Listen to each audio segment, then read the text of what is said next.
I don't know about you, but I'm really impatient. I mean, I make coffee nervous. It's crazy. I'm so amped up, and you know what? It's driving my family nuts. They're like, buddy, chill out. So you know what I did? I was reading this kid's book, and the premise of the book is really simple. It's this: whatever you fill your bucket with, you'll become. Kind of made sense. So I went to Home Depot and I got a bucket. I started carrying it around everywhere with me. I would get on airplanes with it. You know, I'd put it under the seat in front of me. People are saying, like, do you have a bladder problem? I'm like, actually, yes, but like too much information. I have a bigger problem, and it's that I'm impatient with everybody. And I decided I was going to start filling my bucket with patience. Because whatever you fill your bucket with, you'll turn into. You fill it with a bunch of business deals, you'll turn into a business person. Fill it with a bunch of arguments, you'll turn into a lawyer. If you fill your bucket with a bunch of love, you'll actually be able to turn into love. It's crazy, but try it.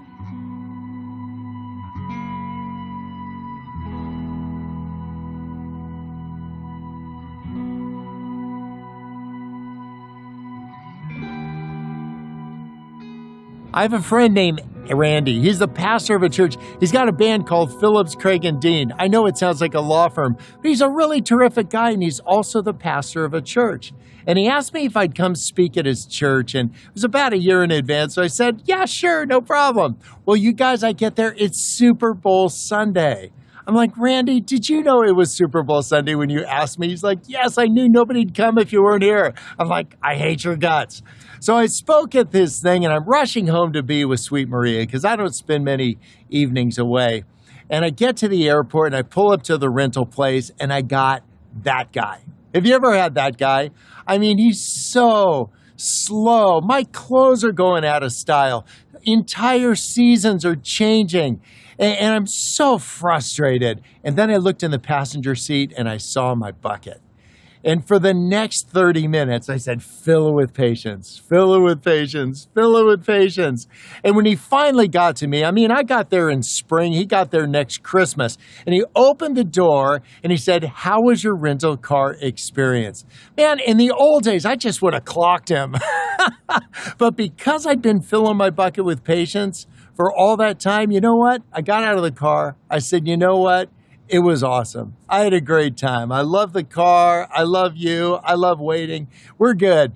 And I started walking to the airport to get a new flight, and because mine was long gone. And he grabbed me by the shoulder and he said, I just want to tell you that was an awesome sermon this morning. I said, no, you were there? What if I had said what I was thinking, like old Bob? And instead, I said the thing I should have said, which is new Bob. And the promise of Scripture is that we each get to be new creations. I mean, I've lived with all the earlier versions of old Bob for 58 long years. But new Bob, I just met him a few hours ago. And I get to say, who's that new guy? You know, I want to have that new car smell, that new creation smell. And I think you do too. And if you want more faith, you just got to do more stuff. And you don't do stuff because Jesus needs your help. I asked him. He wants your heart. I have a son who was in his senior year in high school, and he was pretty much done. You know that feeling your senior year, you know where you're going to college. He had his feet up on the handlebars. He had his fingers woven behind his back. He was coasting. And I looked at his course schedule, and he was like a ball monitor and worked in the office. I'm like, buddy, do you have any classes? And so he went up and got his class list and brought it back kind of sheepishly. And I'm like, buddy, you're barely going to school. So we went to the principal and we made a deal. He was just bored.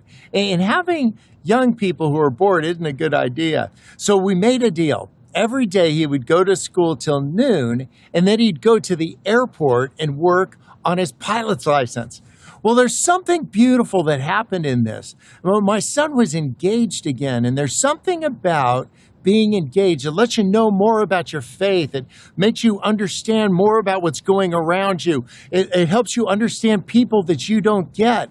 A life of engagement. John 17, it's this beautiful chapter where it's like you got a glass up against the wall and you get to hear Jesus talk to his dad. And he said, if you want to know what it's like between me and my dad, just see how people are one. And you can't be one if you aren't engaged. Well, my son took pilot's lessons, and he actually got his license. I have a de Havilland Beaver seaplane. They're awesome. I mean, if they could make them out of beef jerky, they would. They're guy planes. And we keep this thing up in Canada. It's the way we get in and out of this lodge of ours. And this de Havilland Beaver, you can land in these really small lakes. And there's one in particular that for a decade we'd been flying over the top of. And from up in the air, it looks like 2 bottles of Coke like connected end to end. But it's pretty short. And I've always wondered, I wonder if we could land in that lake. We started descending, and at the end of this lake, you need to make a big turn and really dive down fast to get on the water. I made the turn, I pushed all the way forward, and we actually skimmed and landed on the lake. And my son and I were like high-fiving each other and chest bump. We were like, we did it! And I turned to him and I said, all right, buddy, you fly us out of here. And he's like, no. And I was like, yes. So we went to the end of the lake. And with the de Havilland Beaver, you need to be going 55 miles an hour before you take off the water. And he threw in all the throttle like a big dog. He was going 10 miles an hour, 20, 30, 40. I'm sitting in the passenger seat. There's no controls over there. And by the time he got to 55 miles an hour, I thought he'd pull back, but he didn't. And he got to 65 and 70, and the trees were looking pretty big. And he pulled up, and we just cleared him. It was awesome. And we're like, yeah, we did it. Then I turned to him and I said, all right, buddy, you go land us in the lake. And he's like, no. And I was like, yes. And he turned the plane and he came into the lake and he was coming in pretty hot. He came close to the cliff. He made this big turn and he greased this thing on the lake. I didn't tell him at any time what he ought to do. I knew that he knew what to do. And I think that's what God does. I mean, when he landed on this lake, he started 18, he ended up 35. And I think that what God does is he grows us up by letting us do things, experience uncomfortable things, because comfortable people don't need Jesus. Desperate people do. I'm not saying do death-defying things. I'm saying do what's in front of you. And oftentimes what God does is he puts difficult people, he puts hard circumstances in front of us. And instead of giving us all the instructions, I think he knows that he wants us to land the plane. And I hope you'll land the plane. So circle up with some of the people that you're with and talk about a land the plane moment when you did something that was more difficult than you thought it could be. Forget seaplanes. Talk about somebody you met, a fear that you overcame, and what you did about it and how you resolved that. God is leaning over the rails, hoping that you and I will land the plane.